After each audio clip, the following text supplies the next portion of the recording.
Hi, this is Lynette Rice from EW, and I'm here with, by the way, I have to thank her for explaining how to pronounce her name. I saw that you once said you pronounce your name bad to the bone, so that makes it Diana Gabaldon. That's right. Yeah. Right. I really appreciated that. How much has the presence of the show changed your life as an author?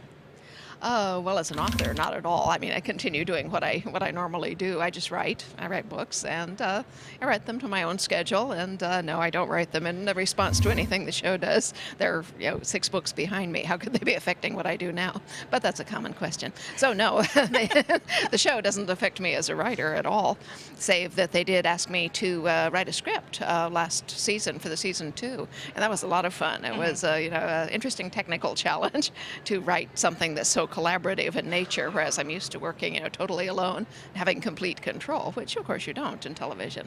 Right. On the personal side, though, we always had a lot of fans, and they've been increasing of years, but the advent of the TV show kind of made them explode.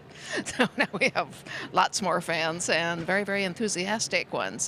They're very active on social media, so, I spend a little more time servicing them, I guess you might say. Right, right. Your fans of the books are so, it seems like they're so protective of you, and particularly the characters. They're very kind, yeah. Yes, and so when the TV show considers even straying from what you've written, they seem very sensitive about it. I mean, what kind of feedback are you seeing? Well, it depends. They're very, very invested in the books. Many of them have been reading the books for 25 years. And, of course, they have a very vivid mental picture of what the characters look like. So if you suddenly show them an actor who looks nothing like that, they're kind of going to go, I don't think I like this. But then, when they actually see it in context and they perceive what it is that an actor really does, that magic that lets them embody this totally different character, well, then they're mostly okay with it. There's still a few people who are going, well, I don't see why she couldn't wear, yellow contacts and have amber-colored eyes. It's so important. But, it's to them it's important, and people are allowed to have their own opinions. It's perfectly okay. As far as changes to the script and so forth, it's kind of necessary. The thing is, you could not physically make a show of any one of my books that would fit in the time available. I used to be a volunteer reader for Recording for the Blind and Dyslexic. They let me read my first 3 books. I usually read scientific and technical stuff, but I read them on a recording. Now you can tell how fast I talk. It took me 44 hours to read Outlander. Oh, You certainly it would take you a lot longer than that to film it page by page by page. Furthermore, the structure is different. In a book, I'm God. I can have whatever kind of structure I want. Climaxes and long spaces and that. You can't have that in a television show. It has to begin with something that will glue people to the screen. It has to end in a place that makes them want to tune in next week. And each episode has to have its own little dramatic arc. Okay, the book is not arranged in little dramatic arcs. It's a lot more all over the place.